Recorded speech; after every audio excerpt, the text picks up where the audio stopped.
এদিকে এই ঘটনায় সরওয়ার তুষারের বিরুদ্ধে কেন সাংগঠনিক ব্যবস্থা গ্রহণ করা হবে না তার লিখিত ব্যাখ্যা 5 দিনের মধ্যে প্রেরণ এবং সাংগঠনিক কার্যক্রম থেকে বিরত থাকতে বলা হয়েছে। মঙ্গলবার এনসিপির যুগ্ম সদস্য সচিব সালেউদ্দিন সিফাত স্বাক্ষরিত একটি চিঠিতে বিষয়টি জানানো হয়। চিঠিতে সরওয়ার তুষারের উদ্দেশ্যে বলা হয়, আপনার বিরুদ্ধে একটি নৈতিক স্থলনের অভিযোগ উত্থাপিত হয়েছে।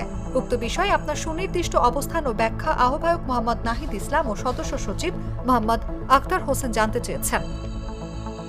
এতে আরও বলা হয়, এমতাবস্থায় উত্থাপিত নৈতিক স্থলনজনিত অভিযোগের কারণে আপনার বিরুদ্ধে কেন সাংগঠনিক ব্যবস্থা গ্রহণ করা হবে না তার লিখিত ব্যাখ্যা আগামী 5 দিনের মধ্যে রাজনৈতিক পর্ষদ এবং এই বিষয়ে গঠিত তদন্ত কমিটি বরাবর প্রেরণ করার জন্য নির্দেশনা দেওয়া হলো। এর পাশাপাশি বিষয়টি নিষ্পত্তি হওয়ার আগ পর্যন্ত দলের সব সাংগঠনিক কার্যক্রম থেকে বিরত থাকার জন্য বলা হয়েছে এনসিপির এই নেতাকে।